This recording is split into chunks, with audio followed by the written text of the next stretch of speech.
Merry Christmas and Happy New Year. Kuri twese ibaze ko namwe yagenze neza. Yego hano ndashaka kubereka noheli yanjye ya 2023 uko yagenze.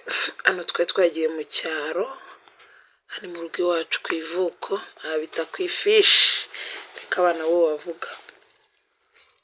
Rero nsanzwe nyizihiza n'ubusanzwe n'umuryango wanjye, iyo byagenze neza turabikora. Aya ni amafoto nari ntaratunga YouTube channel ngo mbashe kuba nafata video, ariko ndagenda mbereka amafoto amwe nagiye mfata y'abantu twabaga twagiye kwizihiza. Aha rero muragenda mubona abantu benshi batandukanye, mwihangane ntabwo nabasanira umuntu kundi kuko buri wese hano ari muze. Hano murabona rero mushaka kugira ngo dufite umunsi mukuru, nta munsi mukuru. Hano tuba twagiye kuruhuka mu mutwe, twagiye gusangira, turimo turasangira. Umva buri wese ari muze, hano ni mu gikari, ibintu tuba turi kubyikorera, tuba twagiye kurya noheli. Iyi ni noheli ya 2023 yego ni umwaka ushize nibwo nayibereka kuko ntabwo nari mfite YouTube channel. Aha rero ntabwo cyo ngamije, narababwiye ngo ntabwo mba ngamije, ntabwo ndi kubaratira oya, ndimo ndabereka ukuntu noheli zimwe na zimwe zigenda mu ruhande rumwe. Uyu ni musaza wanjye kwa mama wacu, uyu ni umukobwa wanjye ariko ntabwo ari cyo ngamije. Abarimo ari umuna wanjye tuvukana nabo kwa mama wacu, nyine ni abavandimwe. Aha rero ni mu rugo iwacu ku ivuko, aho mvuka ni mu cyaro. Yego tuba twahuye nk'umuryango. Aha rero tuba twabiteguye, hano n'umwaka ushize 2023, hano tuhagiye inshuro nyinshi. Hari igikorwa tujya tugira cyo guhura tukaganira. Mbese noheli yacu ni uku tuyigenza. Ibi bintu turabikumbura, singiye kubabeshya, ibintu turabikumbura. Ni ibintu rwose ibintu turabikumbura, ntabwo ngiye kubabeshya. Ni ibintu bidufasha, ni ibintu bidukumbura mu buryo mu buzima bwa buri munsi. Ngira ngo muragenda mureba amafoto menshi atandukanye, turi kurya turi kunywa. Ni abafamiliya, hari n'abaturanyi babaga baje kudusuza ko babaga bamenye ko twaje, ariko abenshi ni abafamiliya. Yego aha rero barabona amafoto menshi atandukanye, sinabasha kubatandukanyiriza, gusa ndabasobanurira ukuntu byagiye bigenda. Murabona amafoto menshi, hari abantu benshi, murabona abantu bicaye, buri wese aba ari muze, buri muntu wese aba yumva yishimye, buri munsi aba yaje kuruhuka. Aha twese tuba twumva tworohewe mu mutwe, tuba twumva twishimye mu mutwe, twumvaga nyine umuntu aba yumva nta kibazo. Mugerageze kwihangana ko ntabwo hano nafotoraga ndi ku itageti yuko hari umuntu nzayerekana abaga nishimisha. Mbese murabona ko nakunze ibintu byo gusigarana souvenir kuva kera. Ibi ngibi abantu benshi ntabwo bazi ko nanabifite, ariko igenda narabizirikanaga nkifatira amafoto kuko ni ikintu uvuga uti ntabwo gishobora kutazapfa kongera kugaruka. Aha rero buri wese murabona hari nijoro, tuba twahereye mu gitondo, turatega twese tugafata noheli, tugashakisha uburyo iyo noheli twese tuzayirya tugahurira hamwe. Mwabantu mwe murabizi ko guhurira hamwe ni ibintu ubu ngubu bigoye kugira ngo muzibone muri hamwe, cyangwa se mu minsi mikuru. Murabizi iminsi mikuru y'abantu bahuye ari iminsi mikuru, ubwo baba bafite tageti y'icyo kintu cy'umunsi mukuru. Tuvuge niba batirishije cyangwa se niba hari ikindi, byo bari iminsi mikuru, iyo biba bigoye kugira ngo muzicare muganire. Ariko ahangaha ni cya gihe duhura tukaganira ku buzima busanzwe, tugaseka tukishima, mbese tukajya all the stress nk'uko ndi kubibabwira. Aha rero murabona ntimwikange, ni family, my little family, ariko nashatse kubanza kubasogonyesha kuri noheli yabanje, hanyuma dukurikizaho noheli y'ubu. Murabona buri wese yicara uko ashaka, habwa abaga bukeye, hari aya nijoro, hari ayo ku manywa. Aha ni ku ivuko, murahabona harimo amazu menshi. Aha rero nta nubwo tukihaba, ntabwo nkihaba hano hantu. ndahakumbura umuntu akumbura ku ivuko hakamunanira kuhagera ntabwo biba byoroshye. So ariko kuri iki gihe tuba twemeye tugahura, hano twari tubyutse ni mu gitondo mu gikari turicaye, ngira ngo murabibona nuko ni umuryango, ntimwikange kumubona abantu ngo kuki bose ni mu rugo, nta muntu uba useka undi, ni abavandimwe, ni barumuna, mbese buri wese aba ari muze, buri wese akatakata, ukagira ngo ni ubukwe, ubundi tukaganira, ubundi tukinjira mu nzu, abagendaga mbafata abantu bose, ntabwo nari nzi ko nzageraho nkayakenera.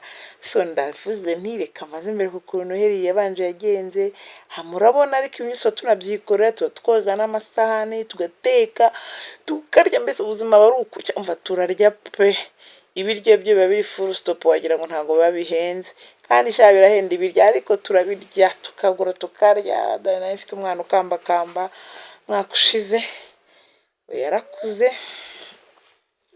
Aha rero murabona nagiye nafotoraga ntabyitayeho, ariko mugerageze gutekereza ngo ngiye kubasobanurira ibi n'ibi, umva n'amafoto nagenda ngafata bizaruma, ntabwo nabaga nitageti ya YouTube channel ngo mbe nambe nashyiramo logique. Hano rero abantu rero ndabasubije, abantu mwese mukunda, abantu mwese mwigeze gufata inyama mu cyaro, reka mbwira abantu bo mu mujyi mutazi ibyo ari byo, hari ukuntu twateranyaga inka, ye baba we umva kuri Noheli tukajya gufata tukazana indobo yuzuye y'inka. So ni ukuri ibintu narabikundaga, wabonaga ari byiza, umuntu wo mu cyaro wese akarya ku nka, mukayigura kare bakaba bayirera, hanyuma mukazagabana, twaragabanaga inka.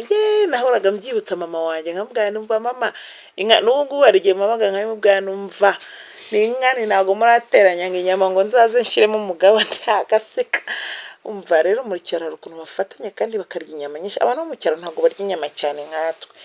So gusa ngewe nyine narafite bamujujutse, yatugaruye inyama kenshi, ni amahirwe, ntabwo bose ariko bayagira, ariko harimo abantu barya inyama kuri Noheli no kubona ku munsi mukuru pe, inyama ziranahenda ubu ngubu, kera byibura zo zarageragezaga, ariko ubu ngubu zirahenze. Hari ikintu nshaka kubabwira, hari ibintu bakora byo gufatanya, bakaba bagura inka, mugatanga amafaranga hakiri kare, bakagura inka bakayiha umuntu akayiragira, ubundi mukazagabana kuriya nyine mberetse, mukajya mutondeka akantu kose bagashyiraho akomuntu akagura gushyiraho akaboko, mbese buri muntu wese bamushyirira kuri buri gapande. Inka yose usanga ufite agapande kayo, ariko ziriya nyama ziratuka, mana wasanga ufite nk'ibiro 3 cyangwa 4, mu gihe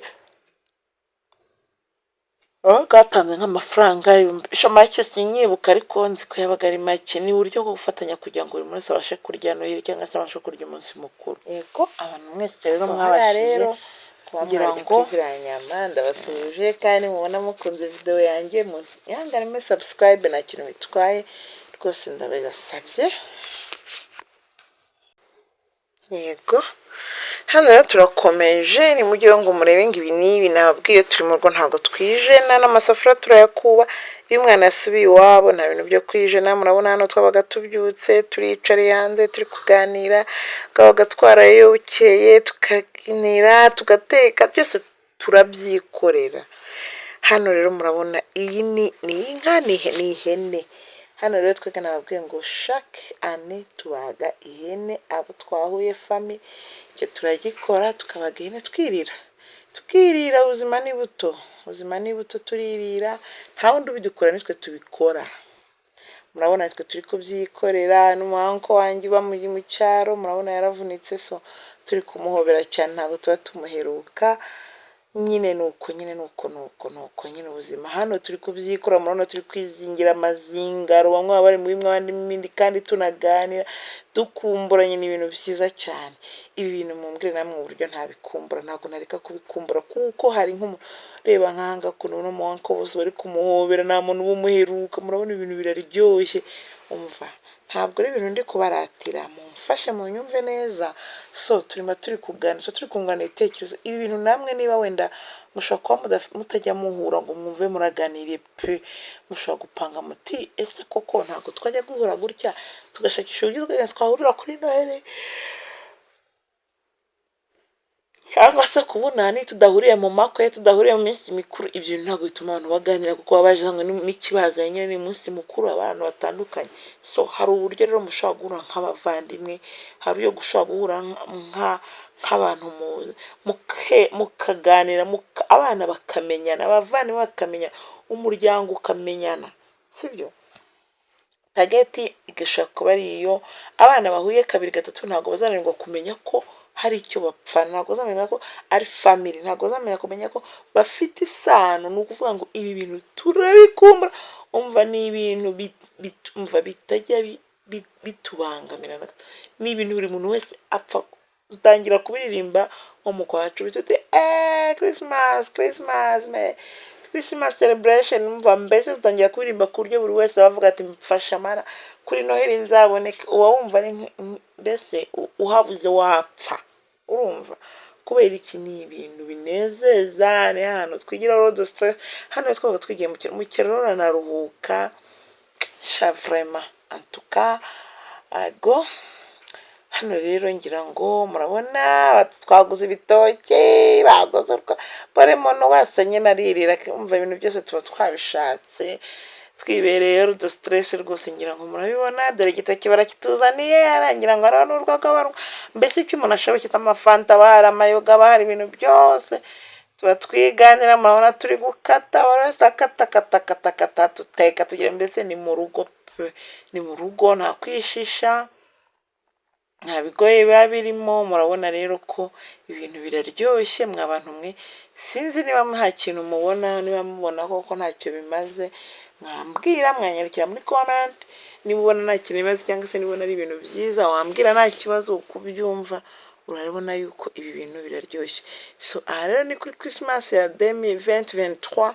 Aba n'abana urabona abantu babisanzuye, bavuye mu ngo zabo, bumva nta kibazo rwose. Mana yanjye, buri muntu wese yumva ari free, aba yumva dufite n'inka rero, buriya hari inyuma hari inka, dufite n'inka pe, inka ravashe, tuzita ravashe. Mama wanjye afite inka, so ntabwo ari ibindi mu cyaro, nyine abantu arorora kuva na kera. Umuntu aba yumva akumbuye n'amata, aba yumva akumbuye inka z'iwabo, niyo mutayigira aba yumva akumbuye ihene. Mbese ubuzima bwo mu cyaro umuntu arabikumbura. Ni byiza kumenya ubuzima bwose. Aha nubwo twaje muri Kigali, ariko burya ubuzima bushobora kuguhinduka, ukaba wasubira mu bundi buzima. Iyo ubuzi biba byiza, iyo utabuzi biragucanga. So hano rero ngaha murabona bagiye kotsa amaburushete, nayo twararyaga, twarabyikoreye. Mwabonaga ko turi kubyikorera, kuzota tukabyikorera, tukimva ubuzima bari ukurya, mbese kurya kunywa, kurya nibwo buzima. Umuntu wese aba yirengagije ko yize, umuntu wese aba yirengagije ko hari icyo akora, umuntu wese aba yirengagije ko hari ibyo yasize, umuntu wese aba yirengagije ko hari ibindi bimureba, ubundi akaza akigira all the stress. Hano rero murabona na amaburushete turi kwitungira ku mishito, umva nta bigoye, nta birenze, tuba twabyikoreye tuganira.